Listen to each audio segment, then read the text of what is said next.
Eh bien salut tout le monde, c'est Xavier Lupin. Donc aujourd'hui on se retrouve pour une nouvelle vidéo et aujourd'hui je vais vous faire la présentation du déluminateur. A tout de suite. Donc on va commencer, on voit la petite boîte noire écrit Harry Potter en doré. Donc une assez petite boîte, je dirais dans les alentours de 15 cm environ. Comparé à ma main, vous voyez c'est environ la taille d'une main. Donc voilà. Donc en dessous, comme à l'ordinaire, TM Honor Bros Entertainment Inc. S14 Made in China avec ici écrit Déluminator. Donc voilà.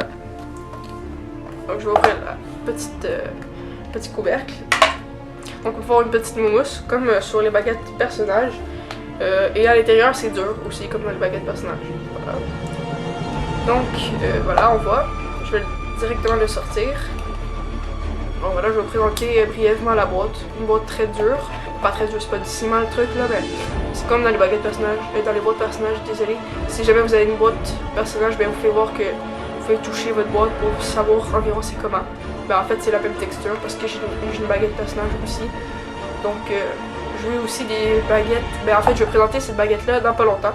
Il y a plusieurs vidéos qui vont arriver, donc soyez prêts.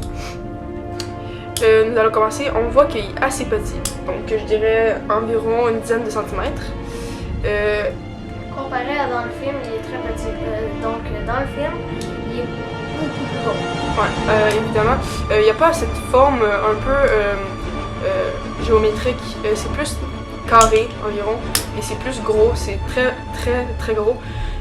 Donc voilà, c'est pas, ça dérange pas vraiment parce que ça aurait été un peu bizarre que le déluminateur soit grand comme ça.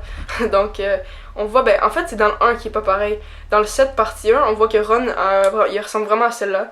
Donc c'est plus dans le 1 qu'il est vraiment pas pareil. Il est vraiment très grand, il est environ grand comme ça. Donc il est vraiment plus gros. Donc voilà. Donc on le voit en premier temps sur les deux extrémités. Je vais zoomer pour que vous puissiez voir. C'est un petit signe. Ça en fait c'est le signe de Dumbledore. Si vous avez le couteau de Dumbledore, vous voyez qu'il y a aussi ça. Donc c'est un peu comme son signe.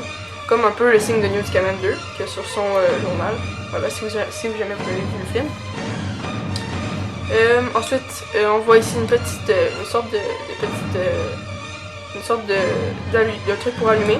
Donc ça, vous l'actionnez et ça fait de la lumière. Donc voilà, c'est comme pour attraper les lumières. On voit, c'est très beau, c'est très cool. Donc ça coûte assez cher. Moi, ça m'a coûté, je crois, dans les environs de 80$. Donc je sais pas ça va coûter combien en euros, mais moi je vis au Canada, donc voilà, je vous l'avais déjà dit, mais bon voilà. Donc nous allons voir le manche, qui est très beau. C'est un peu, ça fait penser un peu au comptoir de Gringotts. Très beau, ça fait comme un peu du marbre, c'est tout vert, donc voilà, c'est très beau. Donc oui, ici je vais vous présenter un truc, c'est une petite boule qui rentre par rapport.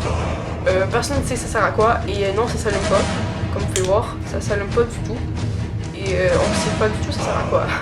Donc voilà, je sais pas si ça sert à quoi, peut-être que c'est pour protéger, je sais pas, j'ai aucune idée. À vous de me le dire. Aussi, quand on l'ouvre, on peut voir le premier capuchon et un deuxième capuchon ici. Et ensuite, il y a la lumière qui arrive, on peut voir ici des fils à l'intérieur. Et moi, quand je l'ai reçu, il y avait déjà les piles à l'intérieur, ça se dévisse par ici, vous voyez que ça se dévisse. Il y avait déjà les piles à l'intérieur, donc il venait pas à part. Et si jamais vous avez trop de piles, vous avez plus de piles, désolé, ben vous en achetez d'autres, vous achetez un modèle sûrement similaire, parce que ben en fait vous devriez pas jouer beaucoup avec parce que c'est pas un objet, c'est pas une lampe torche, c'est plus un objet de collection. Donc voilà, c'est assez cool pour jouer dans le noir. Voilà, on va faire une démonstration. Donc là on est dans le noir, là il y a la petite lumière. Je sais pas si vous voyez bien, là j'éclaire mes baguettes. Donc voilà, c'est pas une lampe torche que vous allez utiliser en pleine forêt. On va réallumer la lumière. Donc voilà, c'est pas une lampe torche faite pour ça, c'est juste un petit objet de décoration, voilà, très beau, que je vous conseille vraiment d'acheter parce que c'est vraiment un très bel objet, il est vraiment très bien fait. Il se ressemble vraiment pareil comme dans le 7 partie 1, donc je le conseille vraiment. Donc j'espère que vous aurez apprécié la vidéo et on se retrouve prochainement. Salut!